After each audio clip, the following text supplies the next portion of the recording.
This is Christopher Daniels, and the gospel according to the fallen angel says that you are listening to the Interactive Interview. Interactive Wrestling Radio.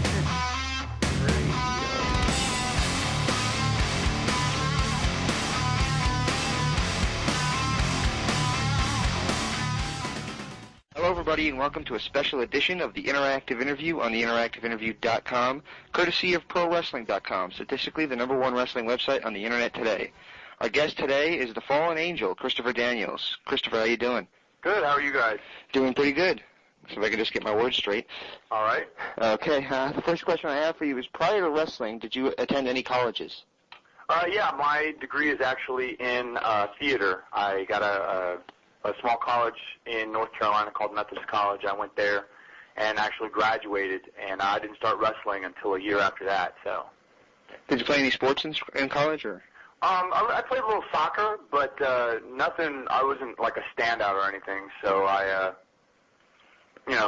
dabbled a little bit, but nothing major. Were you a wrestling fan growing up? Yes, I grew up in North Carolina, so I got to watch a lot of Mid-Atlantic and old NWA stuff. So I was very a big fan of it all. I got to watch Ric Flair and Dusty Rhodes and the very beginnings of the Four Horsemen and Rock and Roll Express, Midnight Express. So I got to watch a lot of that stuff growing up. How did your degree in theater lead to a career in wrestling? One didn't really lead to another per se. My focus when I was growing up was to be an actor full time, and so after I graduated, I moved to Chicago with my wife. Or she wasn't my wife at the time, but I moved to Chicago to try and pursue a theater career, and it wasn't really going very well. And just in passing, I kind of said that if the acting thing didn't work out, I could always try professional wrestling, just as a kind of a joke, but sort of half serious. And she happened to find out about a school in Chicago called Windy City Pro Wrestling. And just on a kind of a whim, I went and had an interview and looked at it and decided that it was going to be something that I'd like to try.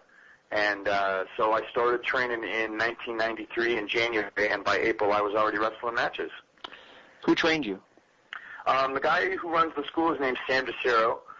He was actually trained by Randy Savage, and he worked in the AWA as one of the Max brothers. So it was his school, and then the people that came up with me at the same time, the guys that were sort of training me and training at the same time, Mike Anthony, Kevin Quinn, and Brett Sanders, we all kind of came up together, and Mike and Kevin actually had a little time on me, so they were helping train me, and so we all kind of worked around together. If I were to say to you two words, what would you say when I say curryman? I have to say, when I first started doing the curryman gimmick, I was a little unsure of what they wanted me to do with it. But after a while, I kind of decided that they really didn't have any set ideas for it. They kind of just gave it to me and let me run with it. And so at the beginning, I was a little stifled with the way I went with it. But finally, I just kind of opened up and had fun with it, and it's turned into the thing that it is now. It's something that the Japanese fans appreciate and they have a lot of fun with, and so I'm just happy to be doing something with it as well. Do you feel that if you brought the gimmick into the States, it would catch on like it did in Japan? No, I don't think so. There's a little history behind the character itself. I mean, it's based on a cartoon character that's kind of recognizable to Japanese fans. I think the only draw that the Curryman character would have in the States is for the people that already know it's me. I don't think the character on its own would catch a lot of attention. If they did something based on that type of thing, like if there was a cartoon character that they kind of based a wrestling character on, it might catch, but it would have to be something that the American fans the American fans would recognize, rather than something that they have no idea who Curryman or Curry Cook is over here. You won the ECWA Super 8 tournament. What is your memory of first that night and working with the ECWA and Jim Ketna? Well, the memory of that night, that was actually the second one that I wrestled in. The first one I wrestled in the year before. Guys like Matt Hardy, Jeff Hardy, Christian York, Devin Storm, it was just a good night of wrestling, and it was kind of the first, my first exposure on the East Coast in the U.S. here, and it's kind of what got the ball rolling for me as far as the recognition that I've had with promoters out on the East Coast at this point.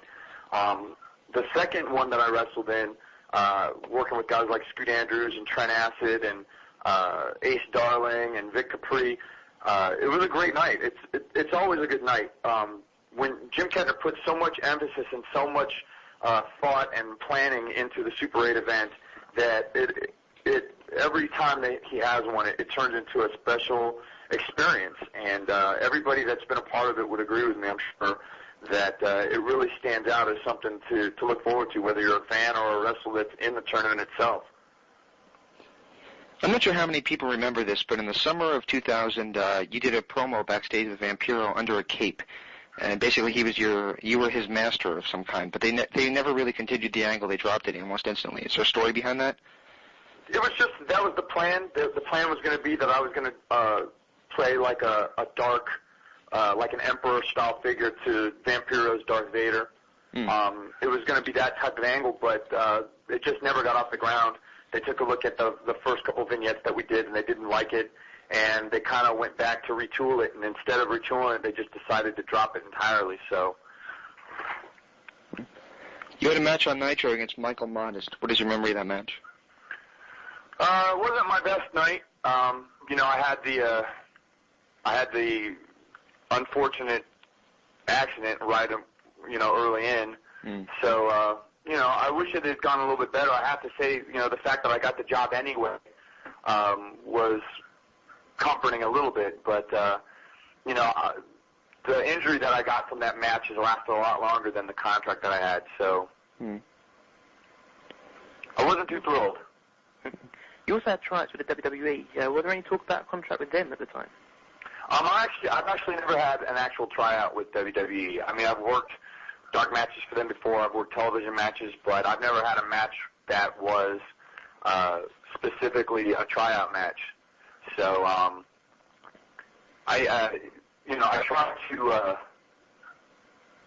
tried to have stuff with them before, but it just never worked out. So, How does wrestling in America compare to wrestling in Japan? In Japan, there's a lot more emphasis on the athletics of it all. At least for the American wrestlers that go to Japan, there's not so much gimmickry involved, not so much storyline involved. When I go to wrestle in Japan, I kind of look at it as an opportunity to kind of step up my physical game a little bit, try and get, work on my in-ring work, my physical shape, my the things that I do in the ring. And I feel like it's just a step faster in Japan than it is in the U.S. Is money something that brings you back to Japan? Definitely. Monetarily, Japan has been very good to me, and it's something that I hope continues. You wrestled in the United Kingdom for the FWA and won a major title. What are your memories of those days? I've always enjoyed working for FWA.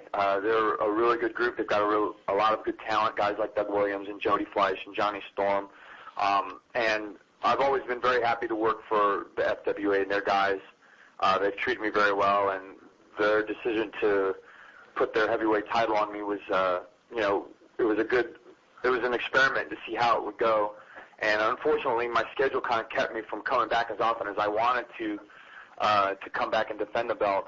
But I still feel like, there's a lot of potential for guys in the States to come work for FWA and guys from FWA to come work in the States.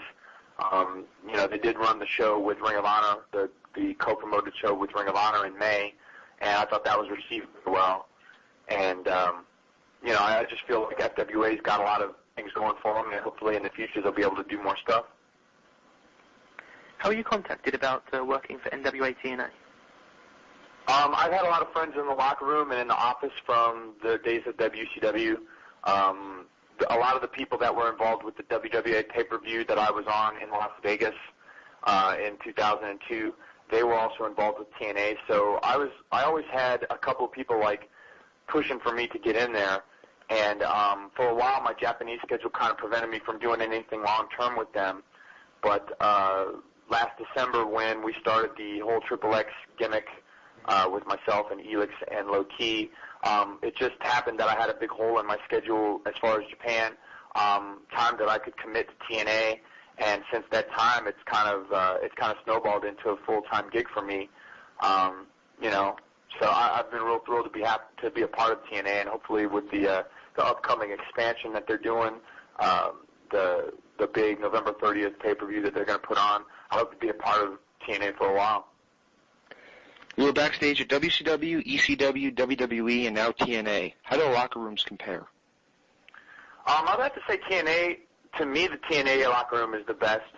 There's a lot of guys in there that have been around the world, around to all of those locker rooms, and they've seen the bad and they've seen the good in all of those locker rooms, and I feel like everybody's putting their best foot forward to try and make something, to try and help something grow here.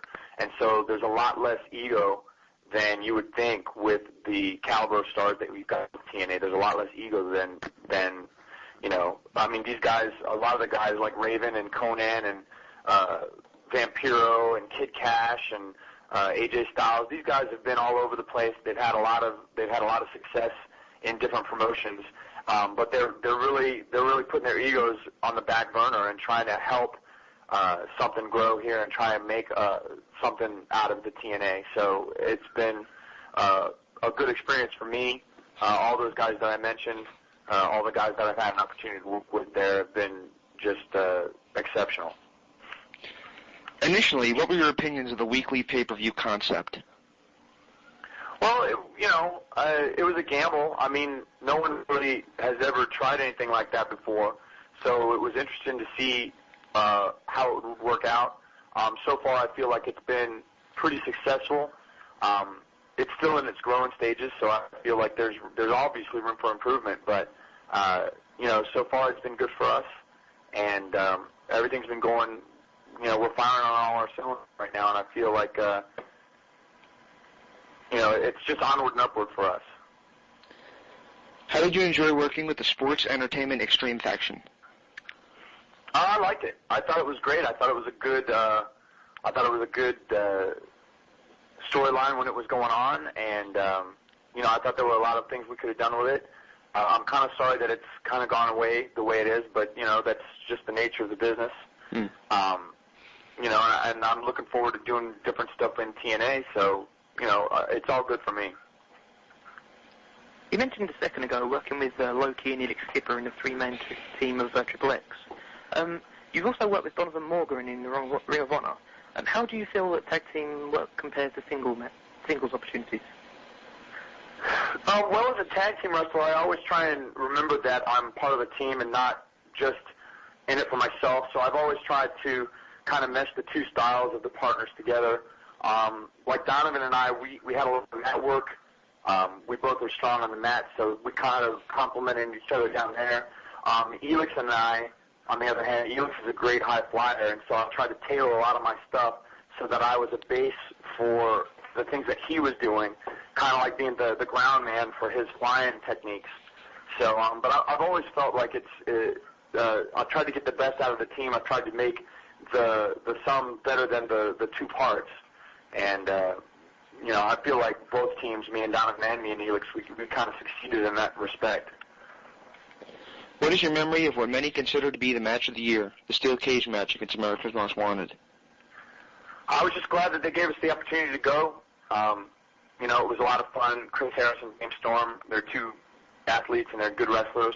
And me and Elix and those two guys, we feel like we worked very well together. I was glad that they gave us the opportunity to kind of build up to the cage match, and the fact that we were the first cage match in TNA history, it says a lot for as far as TNA's trust in our abilities and the fact that they felt like we could put on a show or put on a match that they'd be proud of. And I'm very proud of the end result. Got a lot of good feedback, not just from the guys in the back, but from the fans and from just from everybody. And it's been a lot of fun. It's good to look back on that and say that you had that type of match.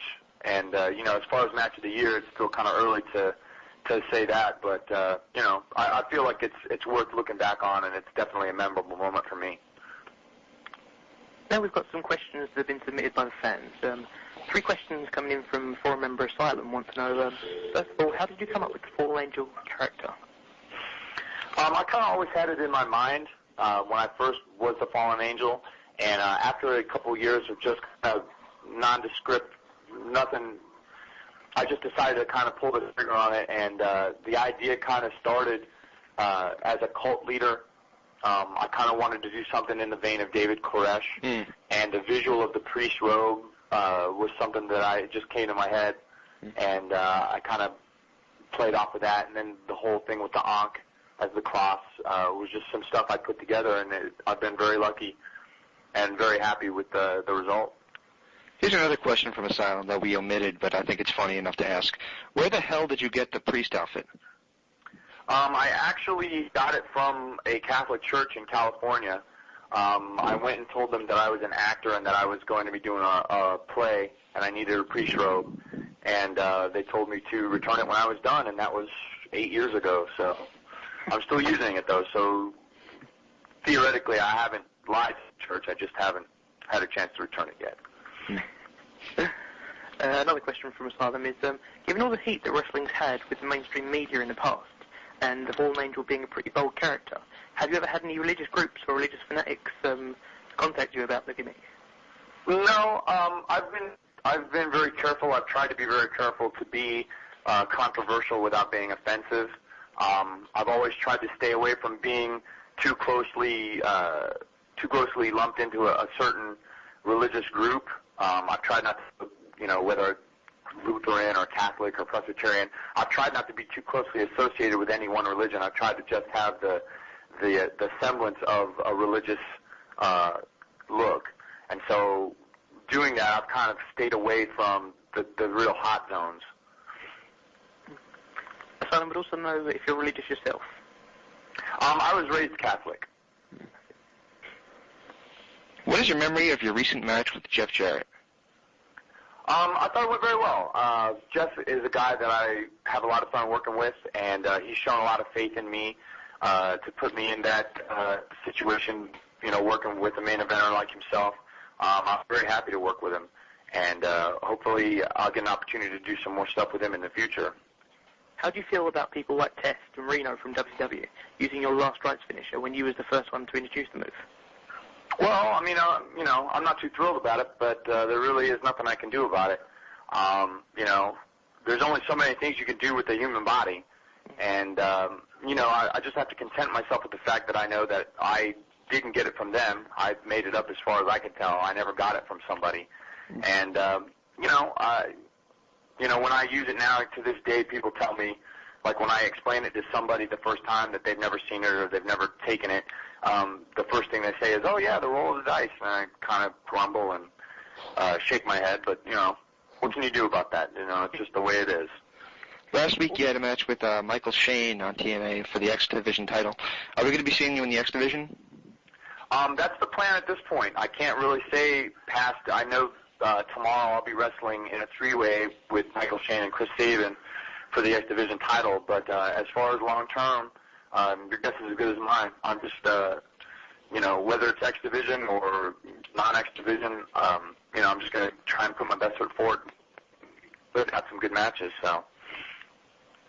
Also, one question. Do you have any idea if the rumors that AJ Styles will be moving into the X Division are truth or fiction? I have no idea. Okay. Another forum member question from I Am the Icon. He wants to know, since you've been a high flyer for a lot of your career, has it affected your body at all, injury-wise? I've never really considered myself a high flyer. I mean, I've never thought of myself as just a high flyer. I mean, I do some things. I do some flying maneuvers, but I've never really considered myself a high flyer in the way that you'd consider someone like Red or, well, I just Red. I mean, I've never really thought of myself in that way as a high flyer. I've been very lucky as far as doing the moonsaults that I do. I've never really had any problems with my knees. I try to take care to be very careful about how I take care of my knees and things like that. So, other than that, though, I've really had no problems. I've had more problems with accidents that I've had with the actual moves that I do. I mean, the accident that I had on the Nitro has affected me to this day.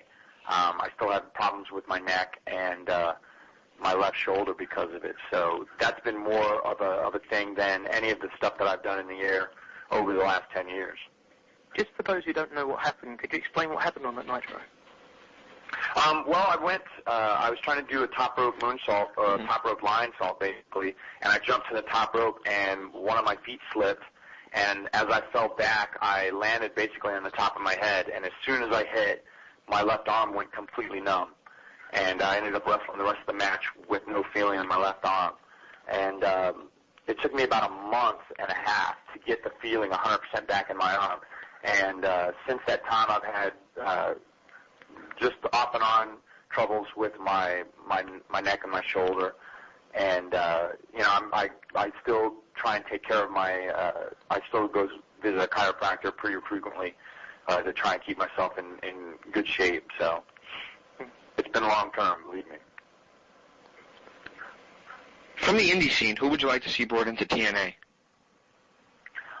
Reckless Youth, off the top of my head. I definitely think Tom Carter could add something to TNA, and just the fact that he's one of the pioneers of the independent wrestling scene and not like the cruiserweight style on the indie scene. I definitely think he could earn a spot in TNA instantly. He's like the first and foremost, really, in my mind, the guys that haven't had a shot yet. Other than that, I can't really think of anybody off the top of my head, so definitely Reckless Youth. One of the most hated questions we've had to ask guests is, where would you like to see yourself in 5 years? One of the most hated questions? Is that what you said? Mm-hmm. Yep. People hate that? Oh, yeah. Absolutely. We've had a couple people say we hate it. Wow. That's not that big of a deal. 5 years from now, I hope that I'm still part of TNA and that we've grown.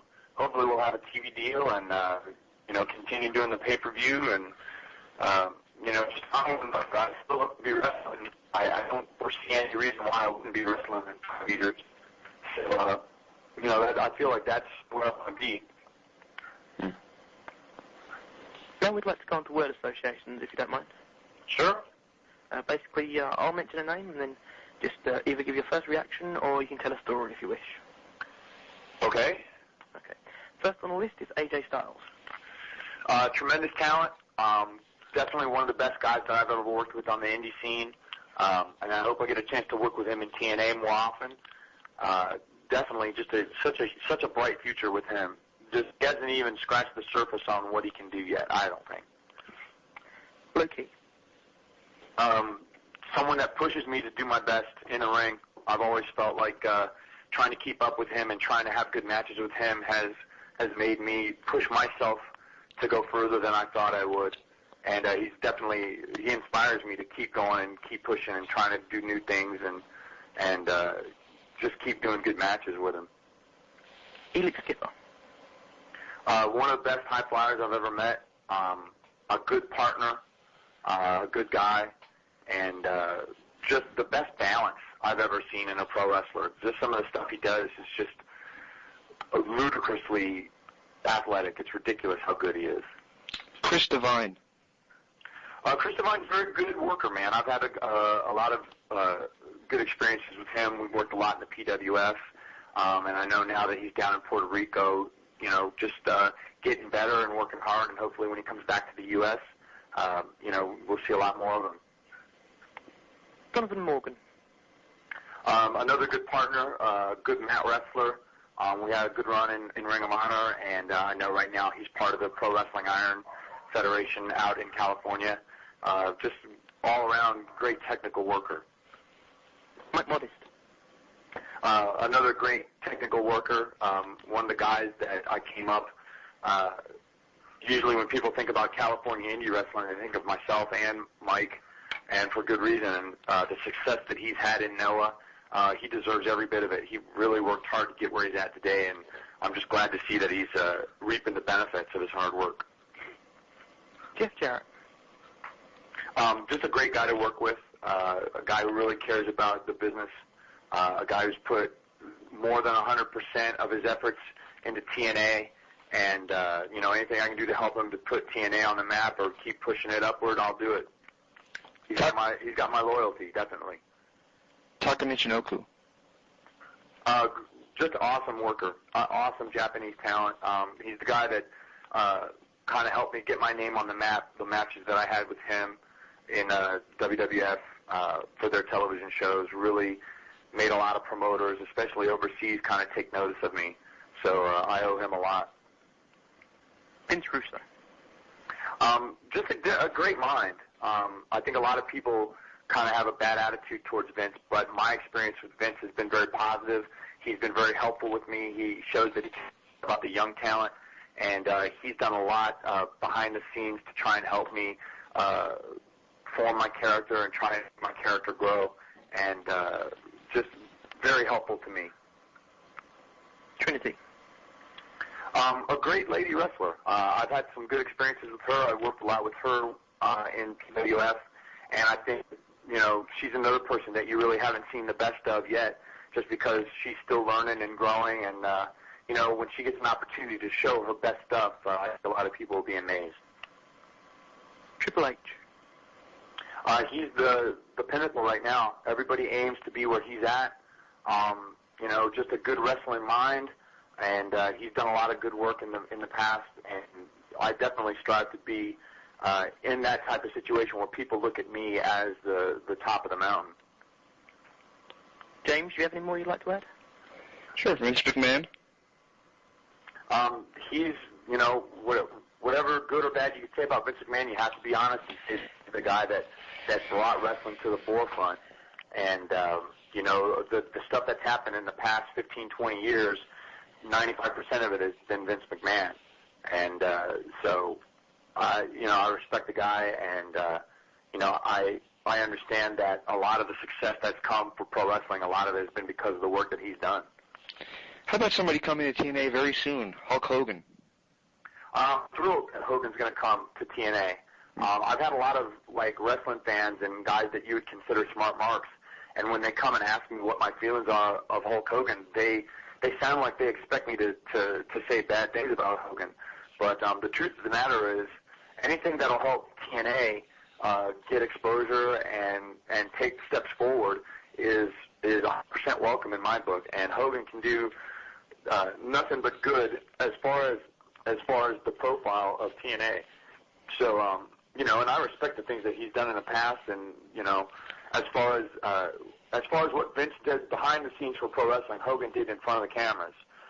He really put pro wrestling out there and really made it grow from a regional thing to a worldwide phenomenon. So, nothing but respect for him. And looking over the questions, I just noticed that we missed 2 questions that I forgot to ask. How do you enjoy working with MLW? Good. I like working with MLW right now. They, they're a company that's taken steps to grow, and they've already got their television deal in Florida, and they're doing a lot to try and bring the best talent to the fans. So it's been a good experience. In MLW, your team with Jerry Lynn and Father James Mitchell, the last I saw anyway. I get tapes every month.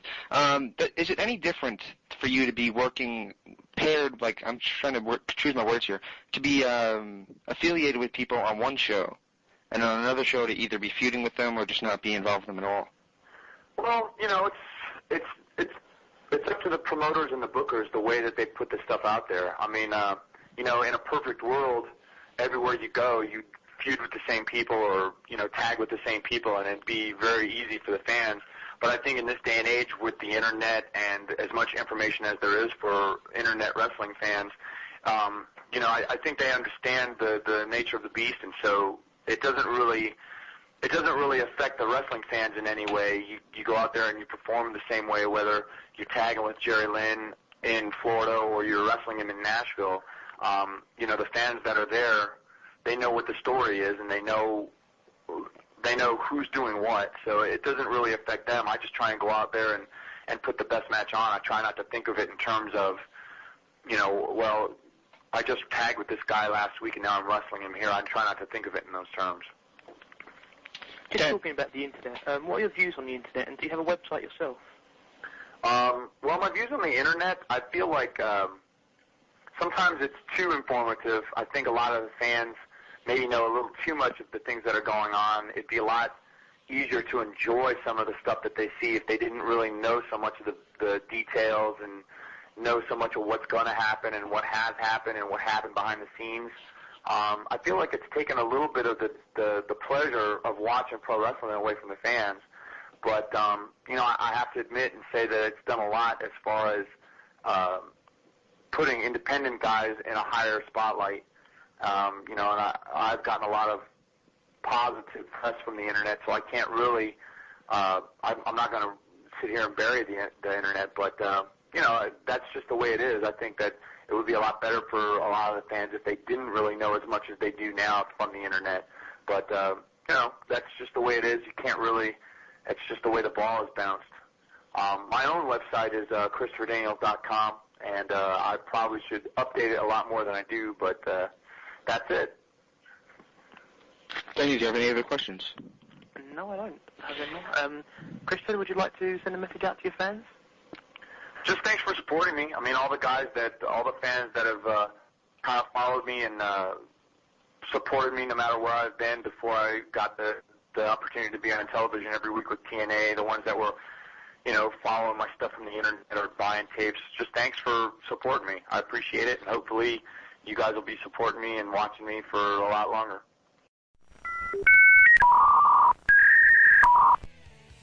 Enjoying what you're hearing?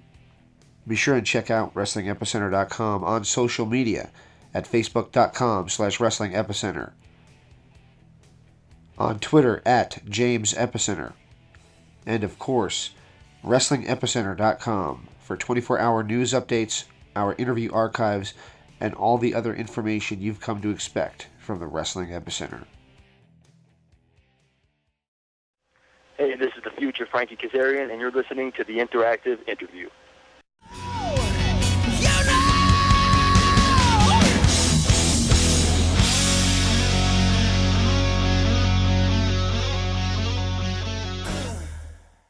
Well, I think Daniels. Yeah. Good, I liked it. Daniel doesn't live here anymore. That's true. Right, go ahead. Basically, I like the interview because I think he's probably one of the most durable indie wrestlers at the moment. And so, because of that, it made it a good interview because he had things to talk about. He's been places, he's done things and whatnot. So, yeah, I liked it. And yourself? What do you think about it? Because I never seem to ask you what you think about it. I thought it was a great interview. The main thing that I noticed about it is our chemistry during it.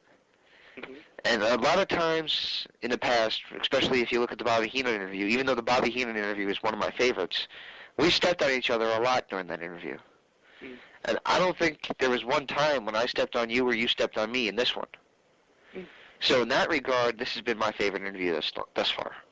Oh, that's good. I'm going to have to go back and look through that to just confirm what you're saying. Cause, I didn't listen to it with that sort of take on it. So something like that is something that I hadn't noticed. Mm. So I'm glad you noticed it so I can notice it in the future. Good. When you put this up, you can listen to it and hear what happens. Yeah. Even though you were on the interview. All right. So we have a little discussion that we promised you for this one, and it's called, Believing, Accountability in Professional Wrestling, something to that effect?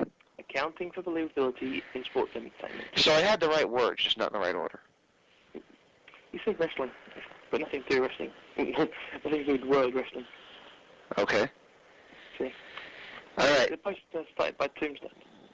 A thread started by Tombstone. Dun. What would you like on your tombstone? Pepperoni and anchovies. Pardon me. That's an old commercial from America. All right. Okay, go ahead. I presume it wasn't you just making it up. Okay. I don't know. What did the post say? Right, basically, it's a huge long post. So I'm just going to quickly sort of summarize, well, not summarize, but read a couple of paragraphs. Okie dokie. So here's a big, huge one, and then a couple of others, and I'm going to read just one response which caught my eye from it, and then I'm going to let you talk about it, James. Okie dokie. Okay. It starts off this. Here we go. This is by Tombstone on the ProWrestling.com forums, by the way. Okay. The idea of wrestling, in my opinion, is to lose yourself for an hour or two in a world larger than life. of larger-than-life warriors who fight for causes sometimes, and sometimes, that didn't make sense, and sometimes selfish and dastardly. Those with opposing agendas square off against each other, and gradually are created. This conflict causes drama, and it's the drama that keeps people coming back. But the dramatic value of a story can be lost and demolished by an utter lack of believability. Consider the difference between Star Trek and Lost in Space. One was intelligent fiction offered in an intelligent way. The other was juvenile campaign of children. Now, I enjoy the occasional campy nonsense once in a while, like Austin Powers. There's a difference between that and a long entangled web of stretches of reality, such as which could be found in Armageddon. At any rate, I don't think that's what sports entertainment should be directing towards. He goes on to say, going back to the golden age of wrestling, the immortal 80s, here is listed the wrestling characters who I thought lacked dramatic believability, some more than others. George Animal Steel, Ted the Million Dollar Man DiBiase, The Mountie, IRS Erwin Archeister, Jake the Snake Roberts, The Big Boss Man, and The Honky Tonk Man. So, he's cooking for accounting and believability. He goes on to say, in the 90s, nothing has changed. WCW and WF both had their share of unrealistic camping cartoonish characters. Hugh Morris, David Flair, The Dog, The Link, The Undertaker, Repo Man, The Gobbledygooker, The Demon, The Vampiro, 3-Count, Disco Inferno. Today, nothing has changed. In some ways, it's worse. Hurricane, Goldust, John Cena, Randy the Legend Killer Orton. So, it's talking basically for accountability, believability, in which he feels that some of the people that are in wrestling just it's not believable, and therefore it makes it, if it lacks the believability, then it doesn't have as much drama as something that's believable might. So you really think Spock's ears are that way? Pardon? You really think Spock's ears look like that? Okay, fair enough. That's something that, that isn't believable. But it's believable on the show. It's not believable in real life because it's a different dimension type thing. Something like Star Trek. I don't watch it. Okay. Well, keep going. I'd like to get your opinion on this too.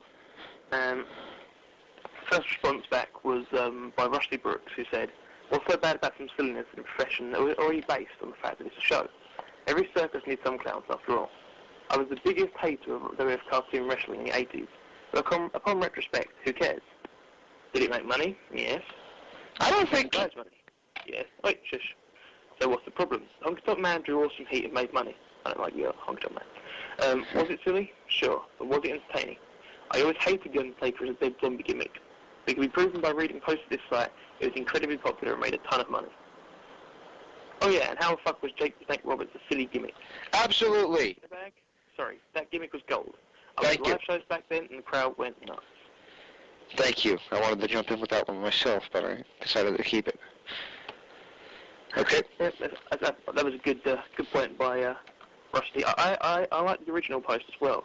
Both of those were good posts, which is why I read them off. They both sprung to mind. Obviously, there are many more good posts on that thread. But And how can you get to that thread, Daniel? You can get to that thread by going to the ProWrestling.com forums section for the interactive interview. Okay. Right, the interactive interview section on the ProWrestling.com forums. That makes more sense. Yes. And then it's about halfway down the first page now. It hasn't been replied to in a little while. A couple of there's been responses by Tombstone and whatnot, and other people on there. Rusty and Tombstone go back and forth, and other people join in here and there. I'd like to say it's an excellent thread, especially compared to some of the others on there. Mm-hmm. And it's a great discussion, which fair enough it's ended because it's 2 pages long in total, of long posts. And I mean, by long posts I actually mean long posts, because obviously you heard the first one that I read out. Right. Me reading it. I mean, if you look at it on paper, it's huge. Some of these posts by Rusty and by Tombstone are just huge long posts. Absolutely. So, let me weigh in with this. Go ahead. The first thing I want to say is I'm going to go back to the names on that list. A couple names I disagree with, and if I leave anybody out, I'm sorry. But the first couple that I really disagree with Ted DiBiase and Jake Roberts should not be on the list of cartoon characters. DiBiase kind of was with the $1 Million Man character, but that was believable. I mean, what's the difference? I'm sorry to cut you off like that. What's the difference between the character that Ted DiBiase was playing and a lot of the character that Vince McMahon is playing now? A lot of it is based on just having all that money and thinking you're, in charge of everything. Plus, it was believable. What's not believable about a rich guy thinking he can buy everything? I mean, that happens all the time here in America. I don't know what it's like in England, but I know for a fact it happens here in America all the time. I mean, can you people remember Enron and everything like that? Everything that they get away with, and, I mean, it's perfectly believable. Granted, the other thing I want to complain about is everybody talks about the 80s cartoon era. If I recall, the cartoon era of wrestling, at least the WWE, or WWF, I still am not comfortable calling old WWF, WWE, I don't know. Maybe it's just me. The cartoon era, to me, took place from about 1991 to about 1995 or 1996. Now, when I say that, this is what I mean. Yeah, they had a couple larger-than-life characters, George the Animal Steel, even though he had his drama. He had his drama where he was chasing Elizabeth and he loved her, supposedly. And he was giving her he gave her an action figure of himself and the bouquet of flowers with turnbuckle clippings in it. It was pretty funny. It was pretty funny, but it was believable. I mean, if you saw Elizabeth back then, there's absolutely no reason that anybody wouldn't be attracted to her. I mean, she was very beautiful. What was I saying here? So, I mean, he had his drama. Granted, the character of a guy, literally being loose and biting a turnbuckle is a little bit out there, but what's the big deal? I mean, it's just wrestling. And like Rusty said, there has to be some clowns. I mean, look at the Disco Inferno. The guy has been a comedy character his entire career, and maybe he hasn't changed the business, but he's been fun to watch, and most times, anyway. And now he's managed to reinvent himself in TNA. Into a more serious character, yeah. Exactly. But he still plays back to his asshole, not asshole, but his, ass clown thing. He kind of plays back to that every now and again, especially when he talks. He plays back to the old goofy character.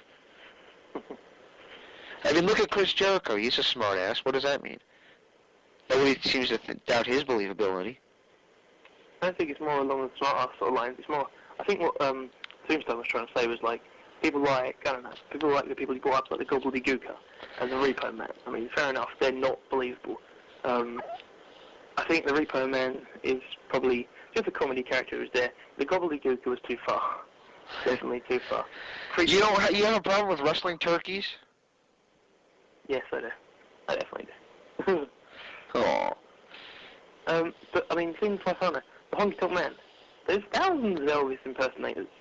I mean, maybe not all of them have such big egos and whatnot, and are so, like, technically unprofound compared to what I think they are. Absolutely, and most of the Elvis impersonators don't want to be killed by Roddy Piper. Exactly. But some of them, maybe some of them do. Let's not discriminate against the Elvis impersonators. I actually saw one a couple weeks ago. Not in concert. I just saw one at a casino. And I just saw an Elvis. God damn. Do that again. Pardon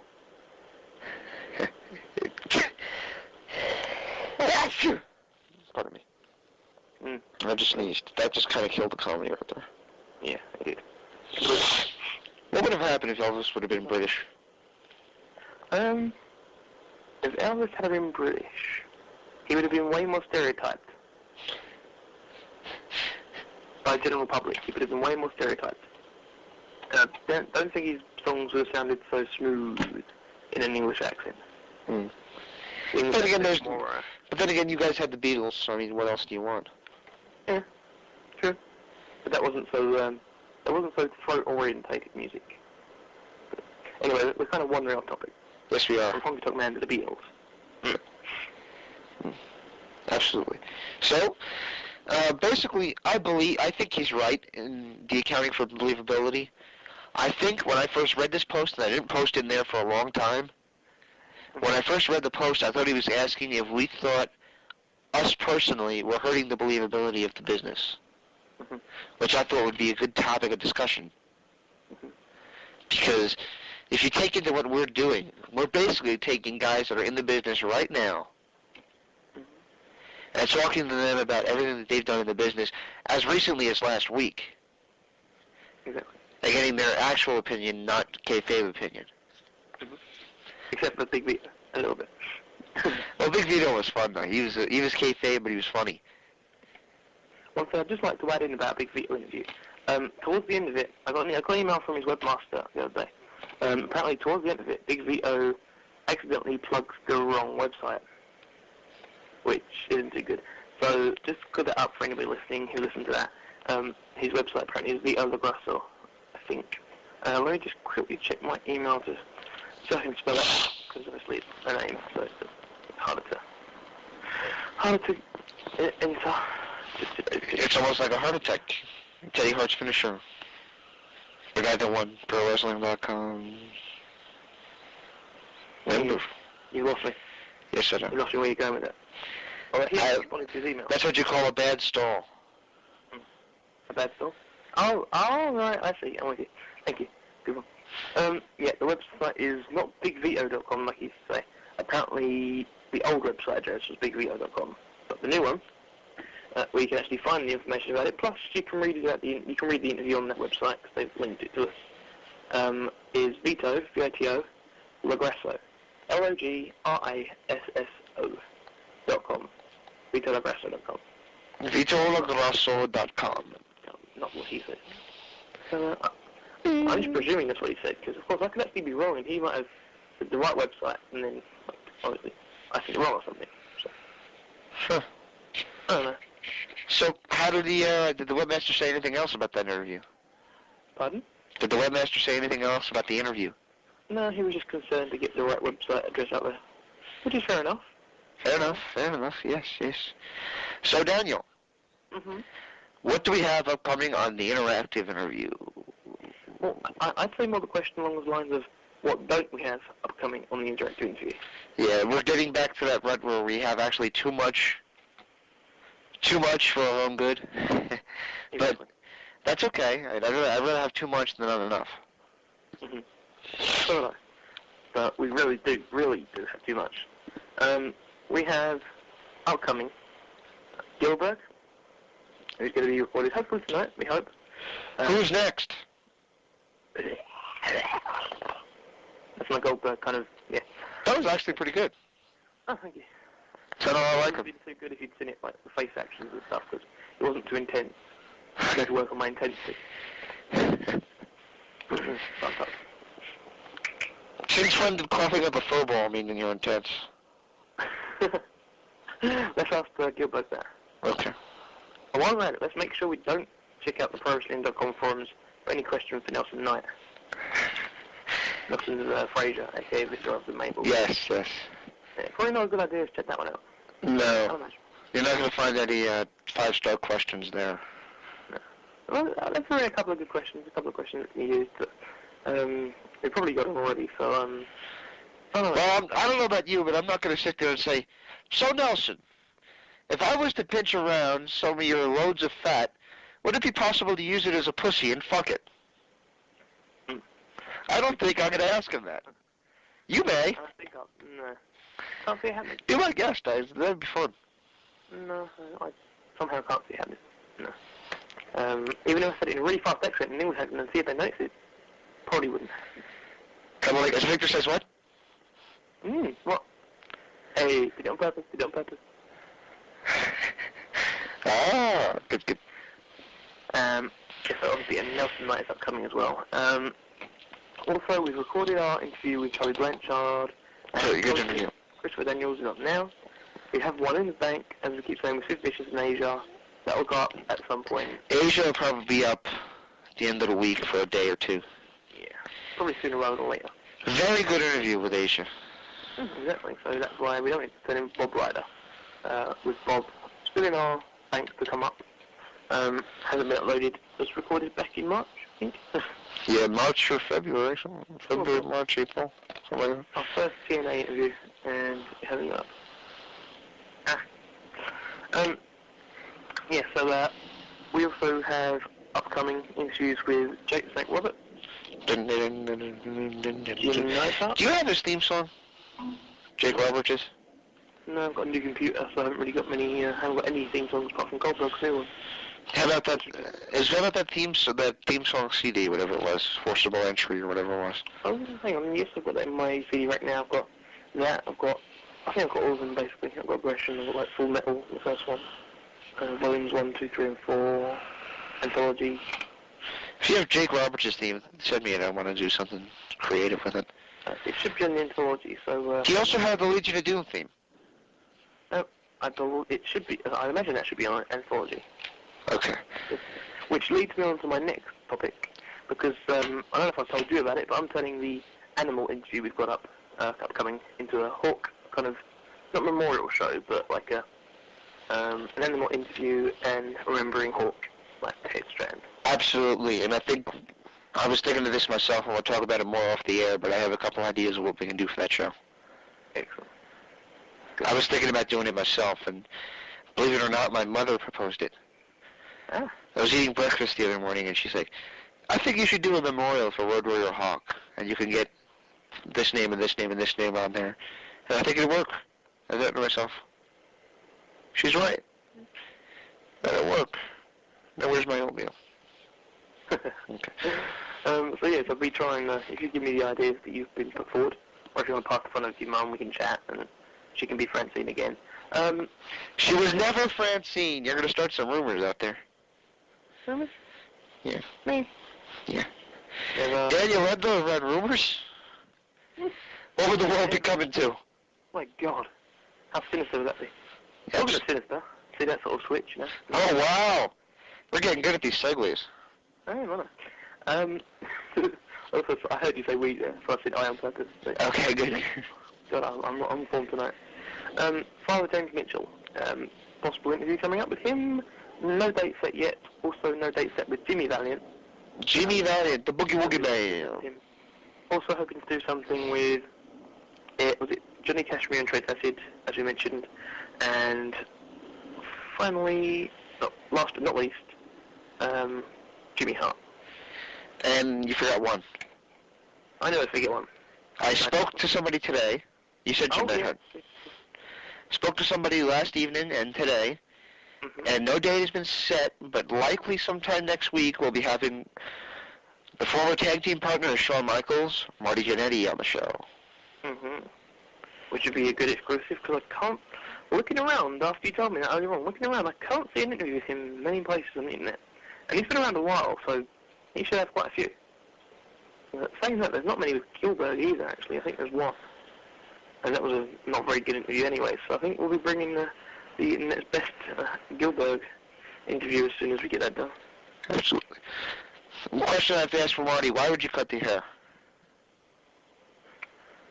He should, at least, did he do it? He didn't do it in a hair versus hair match, did he? No, he just kind of cut his hair. I mean, he still wears the same outfit, basically, but he has short hair. It just doesn't look We should like... ask him, what are your thoughts on hair versus hair matches? And what are your thoughts on perms and afros and things like that? We could just do a whole hair segment of the interview. Yes. Just call it Hair Today, Gone Tomorrow.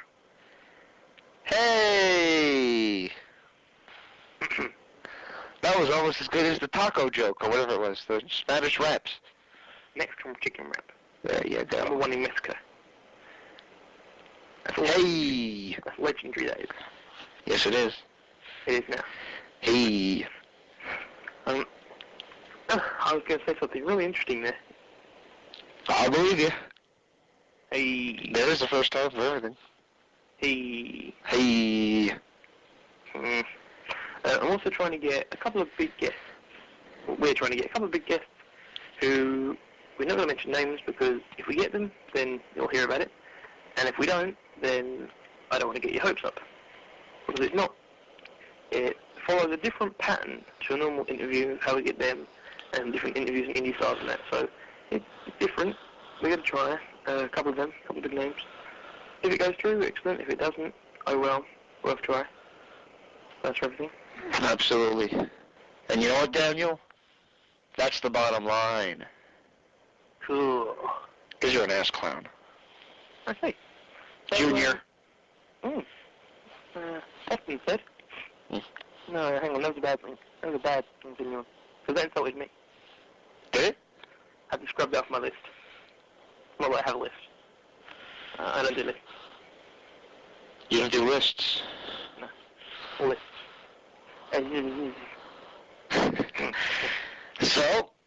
So? So? So? So? Fa? Uh-huh. You get it? Yes. Yeah. Well. Are you copying me?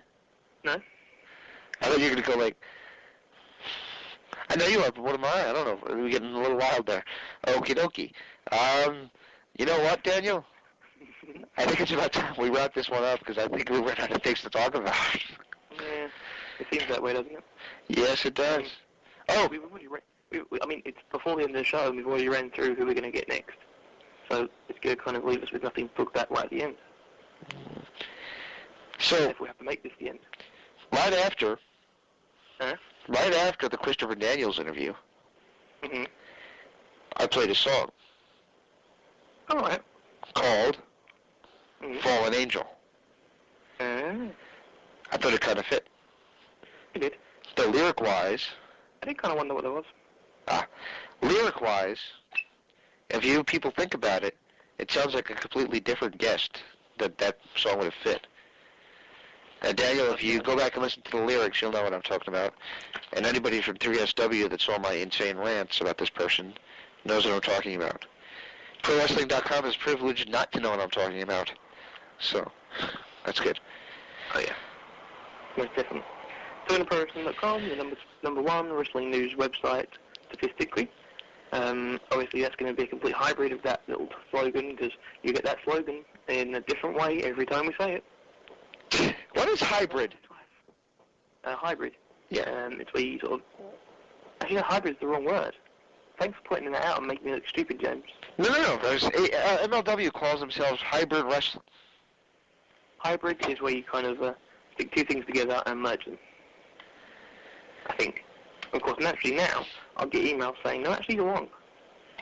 Who emails you? Because I don't ever get any emails. Kind of stall things. Daniel's going to dictionary. Dictionary, dictionary, dictionary, dictionary. I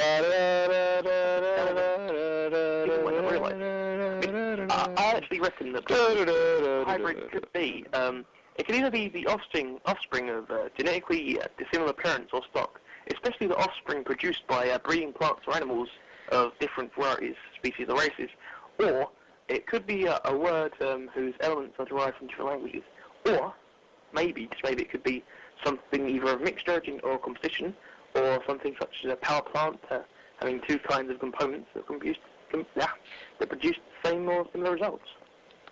Possibly. I don't know. It could also be hybridism, hybridist, or hybridity. So, Really? that's my thoughts, possibly. Yeah. I like my first definition better. But, ladies and gentlemen, Bill Nye, the science guy. Thank you. Bill Nye, the science guy. Do they still show those in school? Show what? Show. Bill Nye, the science guy. I can't say they've ever shown it in the UK. Okay. Sorry. When I was in grammar school, they used to show that. Glamour or grammar? Grammar. Again, I didn't hear. Glamour? Or, is it GL or Grammar. Oh, so you're a clever boy. I'm a what? Clever boy. Posh boy. Okay. I went to high school and I'm currently going to college, but I think it was either junior high school or grammar school that they showed Bill Nye, the science guy. Huh. Well, let me never shown it over here. Somebody called me Egon the other day. Egon? Yeah, that bothered me. What's that? Ghostbusters? That's Igor, is it? No, Igor is the guy that follows around the monster. Yes, master. And Igor's the guy, isn't the guy from, Count Duckula? Yeah. Yes, master. Okay. Annie. Annie. I've never seen it, so I can't do anything. Oh, must be a UK thing. What are you saying? I'm saying Annie. Egon. It was Egon, Peter, Bunsen, Honeydew. No, that was from the Muppets. Wait a minute, who else was it? It was Peter, Egon. Bill Murray. Who was Bill Murray? Who was the black guy? Winston. Winston. Jill Winston. Okay. Good running. Who else? There was Winston, Peter, Egon, and there was another guy. Wasn't there? It was. Those four. And the Marshmallow Man. Tough statement. And Slimer. Oh yeah, obviously. And Janine. I was going to say April O'Neil, but that's the Turtles. Ninja Turtles, yes. You know, we definitely, you see, we've taken the long, windy road. You know what's weird? Do you remember when they had there was two different Ghostbuster shows at one time. There was the Ghostbusters with Egon and Slimer, and there was this other one with the car named GB. And one of the characters was an ape, and it was Eddie and somebody else. Okay, sorry, I just dropped a load of my stuff. Which one was the official show? Actually, if I recall the events properly, the cartoon show of the Ghostbusters was originally the one with GB. Oh my god. And then the other one came out. That's at least the way I remember it. I could be wrong, though. I'm not an expert on... I'm so distressed now. The only reason I brought this up... and it's a kind of a weird thing... When I was a kid, I had this action figure of the female character on that. She drove the motorcycle that GB was dating. GB's the car, by the way. Gotcha. Like Herbie, but different. Gotcha. Are you getting confused now? No.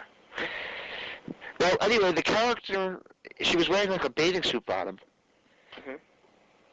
But if you hold it and if you look at it, she has four ass cheeks. You ever eat a tangerine? Yeah. Do you know how, the tangerines that are split into those things? Yes. It looks like that. 3 of those. Huh. 3 sections of those. I'm like, what the hell is this? Is this how it is in space? She's magic. And so that's what made you bring all that up? Yes. We just went through all of that because you saw 3 arse cheeks. What? Hardly barely, not at all worth it. I thought it was. Let's wrap this thing up. Daniel's legitimately disgusted with me now. Totally. Yes. Can I just quickly plug Jake Snake Roberts' new wrestling school, which is opening up in Gosport in Portsmouth, kind of close to me.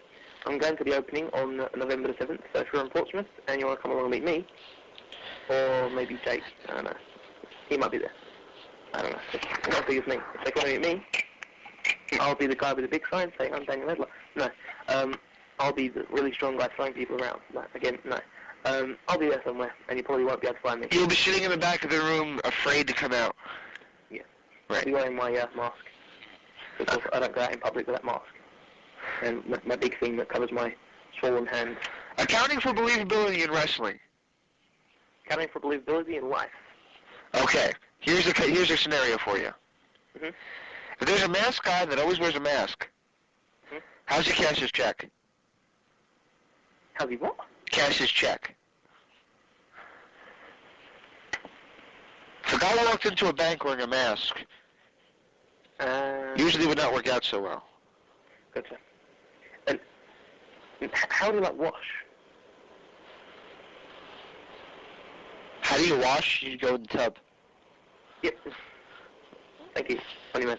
I mean, how would he wash? How would he, the mask and the washing and the Good point.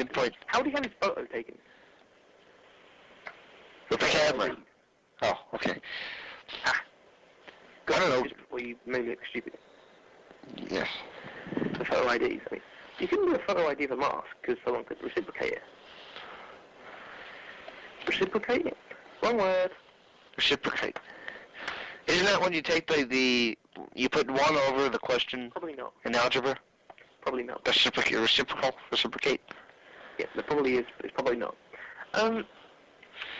You may be right. Basic radio. I may be crazy, but it just may be a lunatic you're looking for.